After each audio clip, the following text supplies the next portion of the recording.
You really think she bought the story about me having to work late again? This lakeside trip was never about fixing our marriage, Isabella. It's the perfect setup to make her isolation look like her own choice. I've spent years telling her family she's too fragile for real responsibility. By the end of this weekend, she'll have no one left to turn to but me. Hi, my name is Olivia Parker. I am 26 years old. I had rented the cabin on the quiet northern Minnesota lake for the long Labor Day weekend because I believed 3 uninterrupted days might finally let Nathan and me speak honestly.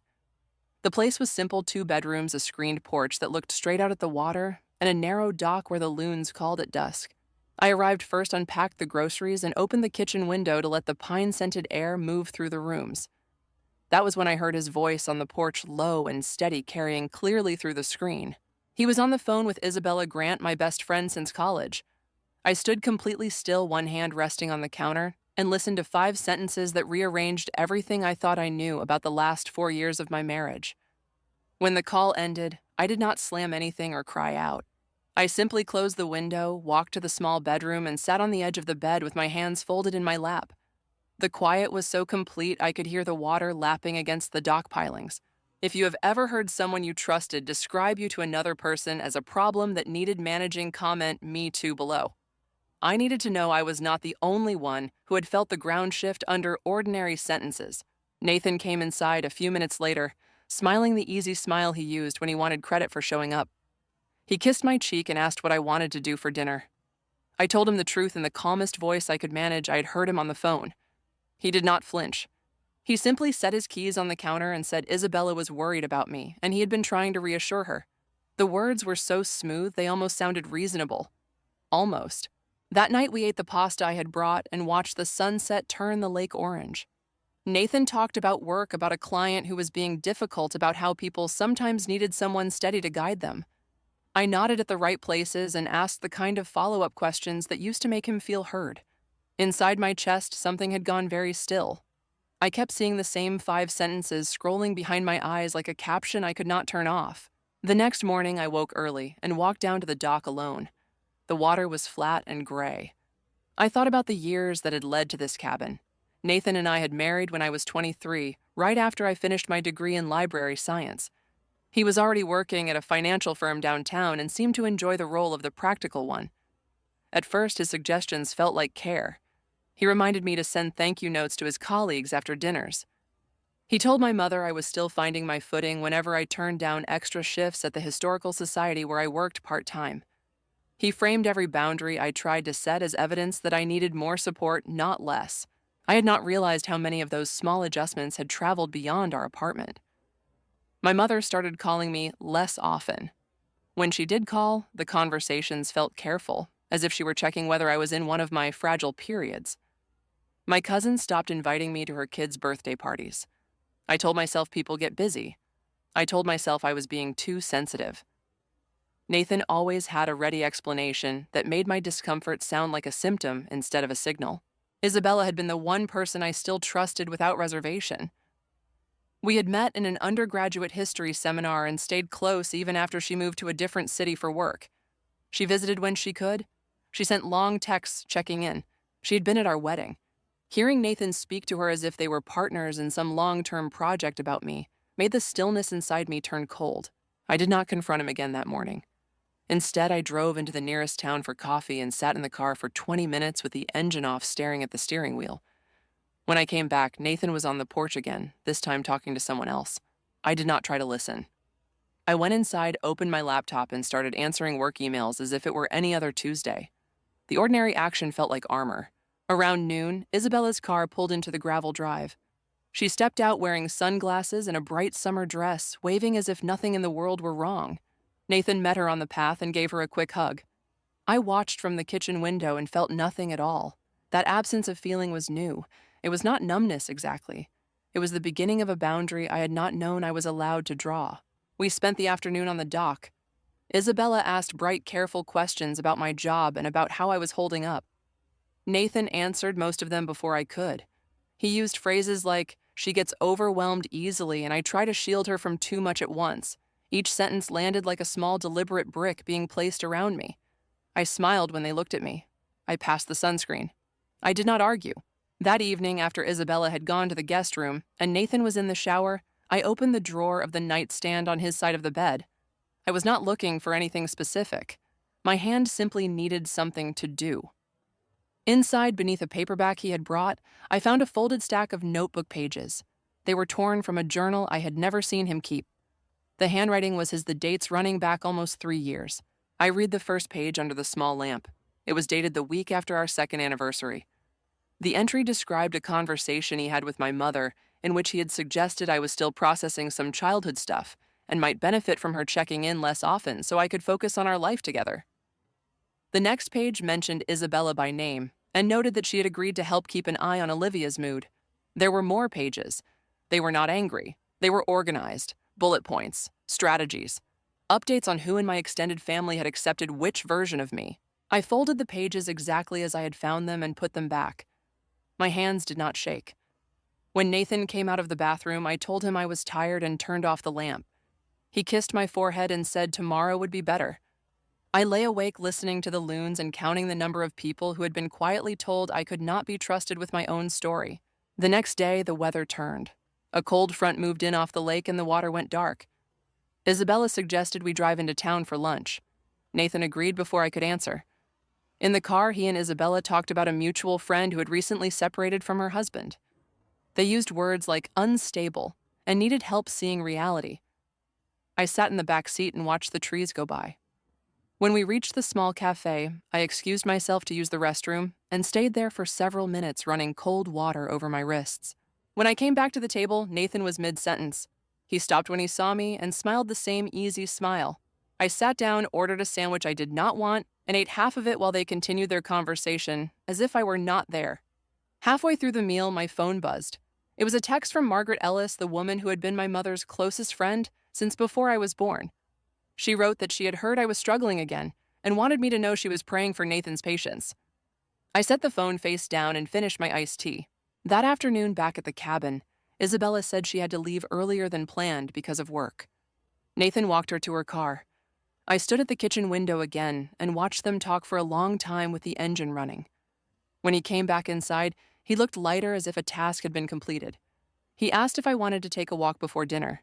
I said yes. We walked along the shoreline path without speaking for almost 20 minutes. The wind had picked up and the waves slapped against the rocks. Finally, Nathan stopped and turned to face me. "You've been quiet," he said. Isabella noticed too. I looked at him for a long moment.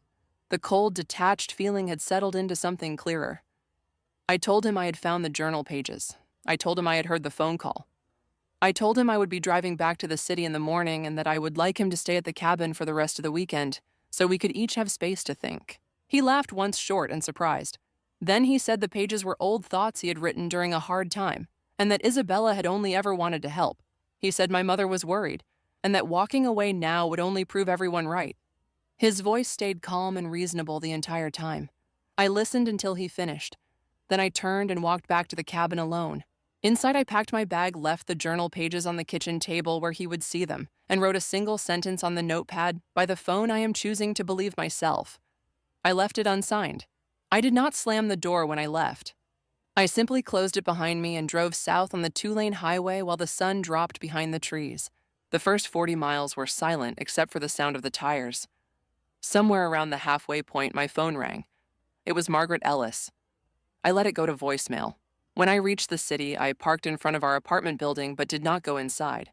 Instead, I drove to the small, extended-stay hotel near the Historical Society where I worked and checked in for one night. The woman at the desk asked if everything was all right. I told her it would be. That night, I lay on the stiff hotel bed and stared at the ceiling. I did not cry. I did not make a list of what I had lost. I simply let the quiet fill the room and felt for the first time in years that the quiet belonged to me. The next morning, I checked out of the hotel and drove straight to the Historical Society. The building sat on a quiet street a few blocks from the river, its brick facade the same soft red it had been for 80 years. I had worked there for 3 years first as a part-time assistant and then full-time in the archives. The job was steady, the kind of work that let me spend whole afternoons with ledgers and photographs instead of people who needed managing. Thomas Harlan, my supervisor, was already at his desk when I arrived. He looked up, adjusted his glasses, and asked if the long weekend had been restful. I told him it had been clarifying. He nodded once and went back to his screen without pressing. I spent the first hour sorting a new donation of letters from a local family that had settled the area in the 1890s. The paper smelled faintly of cedar and old ink. The work required exact attention, and I welcomed the demand. Around 10 o'clock, the front door opened. Nathan walked in wearing the same clothes he had worn at the cabin. He carried a paper cup of coffee as if this were any ordinary visit. Thomas glanced up from his desk but did not speak. Nathan crossed the reading room and stopped in front of my table. He kept his voice low but not private. "You left without saying goodbye. That's not like you." I set the letter I had been transcribing back into its folder.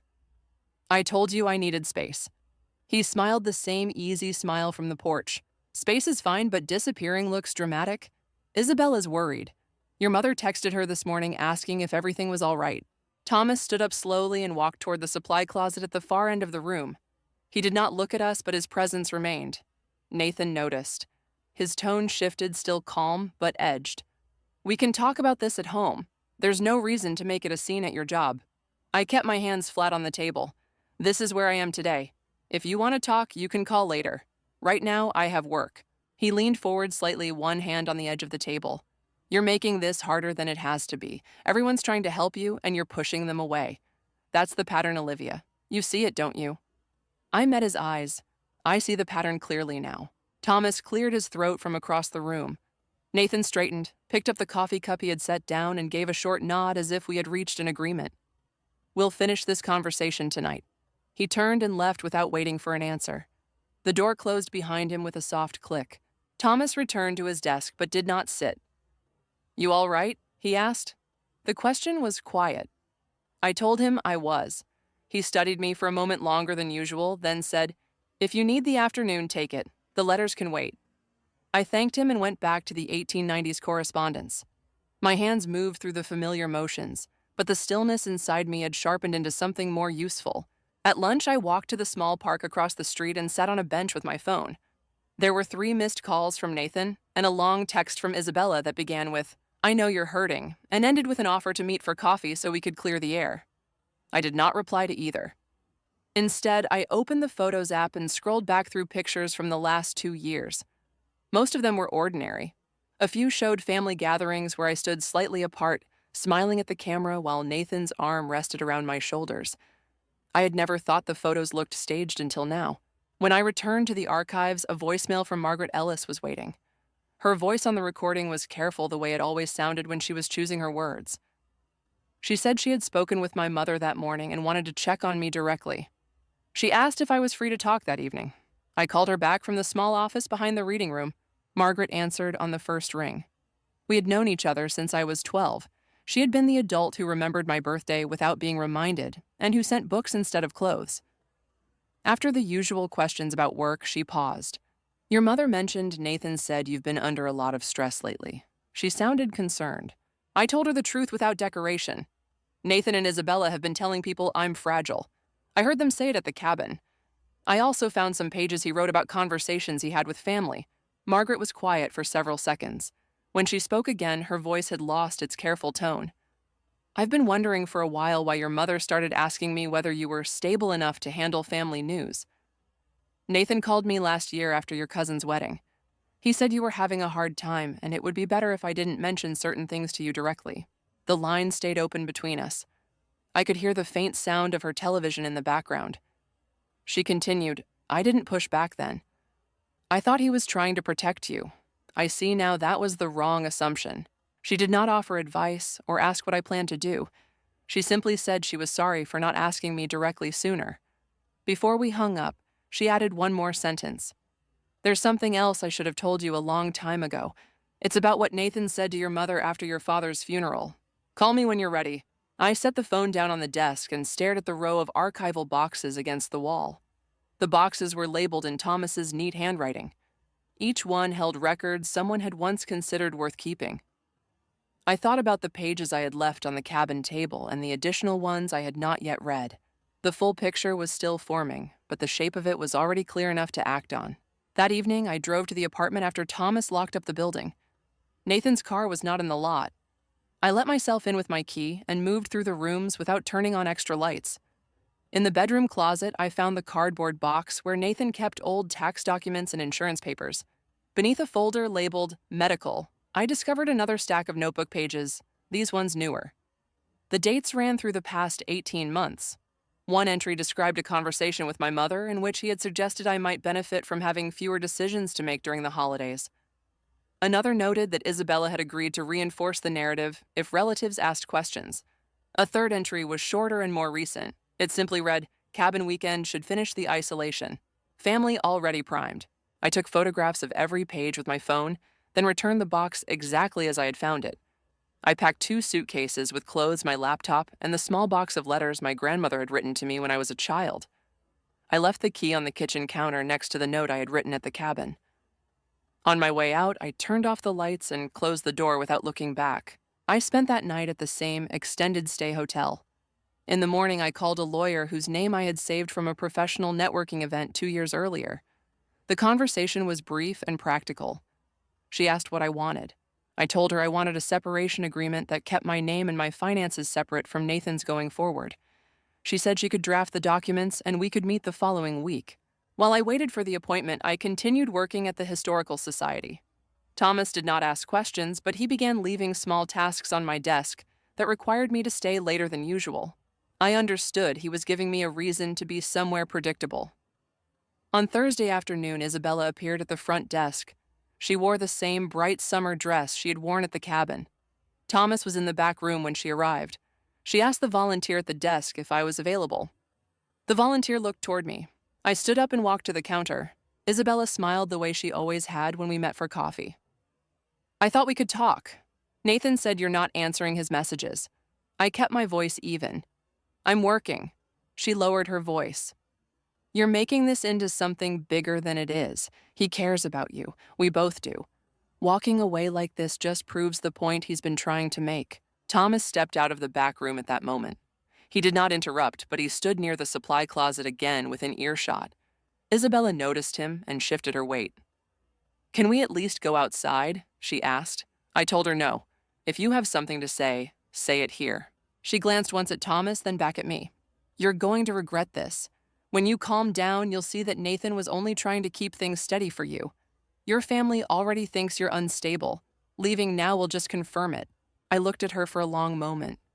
The woman who had been my closest friend outside my marriage stood in front of me repeating the same sentences Nathan had used on the porch. I felt no surge of anger. The cold clarity that had begun at the cabin was complete. "You can go now," I said. Isabella opened her mouth, then closed it. She turned and left without another word. The volunteer at the desk pretended to sort a stack of brochures. Thomas returned to his computer without comment. That evening, Margaret called again. She did not ask how I was. She simply said, "I spoke with your mother this afternoon.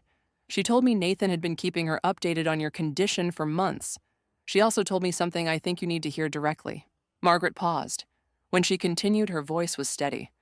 "After your father's funeral, Nathan pulled her aside and said you were too emotional to handle any decisions about the estate. He offered to manage everything so you wouldn't have to stress yourself. Your mother agreed because she trusted him. She's only now realizing she never asked you what you wanted." The information settled into the same quiet space where the journal pages already lived. I thanked Margaret for telling me. She asked if I needed anything. I told her I needed time to finish what I had started. She said she would be here when I was ready. I spent the rest of the week at the hotel and at the archives. Nathan sent fewer messages. The ones that arrived were shorter and carried the same reasonable tone he had always used. He wrote that he hoped I was getting the help I needed. He wrote that Isabella was concerned but understood I needed space. He did not ask where I was staying. I did not reply. On Friday morning, Thomas called me into his office. He closed the door and sat behind his desk. "I don't need details," he said. "But if you need a reference or a letter for anything official, let me know. The society values steady people." I thanked him. He nodded and opened the door again. That afternoon, I met with the lawyer. She had prepared the separation documents exactly as I had requested. I signed them without hesitation. She said Nathan would be served within the week and that I could change the locks on the apartment if I chose. I told her I would handle that myself. On the drive back to the hotel, I passed the exit that would have taken me toward the northern lake. The trees along the highway were already turning. I did not take the exit. I kept driving south until the city skyline appeared ahead of me, small and ordinary against the late afternoon sky. The city skyline grew larger in the windshield as I drove. I did not take the exit that led toward the northern lakes. I kept the car pointed south until the hotel sign appeared on the right. That night, I slept without the sound of loons or the weight of someone else's version of me in the room. The papers were served the following Monday. Nathan called within an hour of receiving them. I let the call go to voicemail and listened later while I sorted another box of 1890s letters at the archives. His voice on the recording stayed measured the same tone he had used on the cabin porch. He said the separation was unnecessary and that we could work through this with the right help. He mentioned Isabella again, saying she had offered to mediate. He did not raise his voice. He did not ask where I was staying. When the message ended, I deleted it and returned to the correspondence in front of me. Thomas passed my table mid-morning and left a fresh stack of acid-free folders without comment. The small action felt like the opposite of management. It was simply the next task offered without explanation or expectation. I finished the letters by early afternoon and began entering the metadata into the catalog.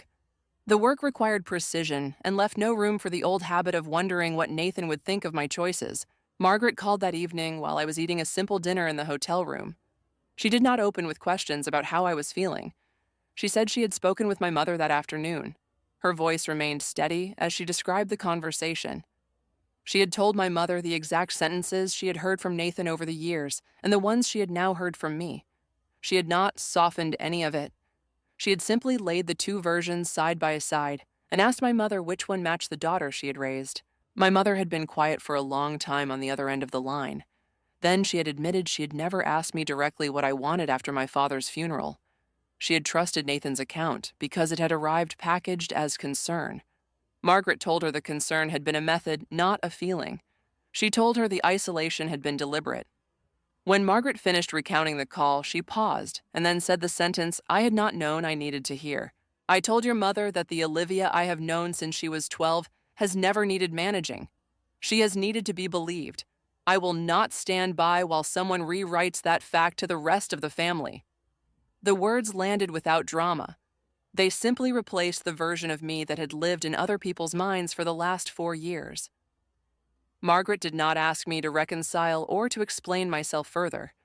She said she would be available if I wanted to speak again, and then she ended the call.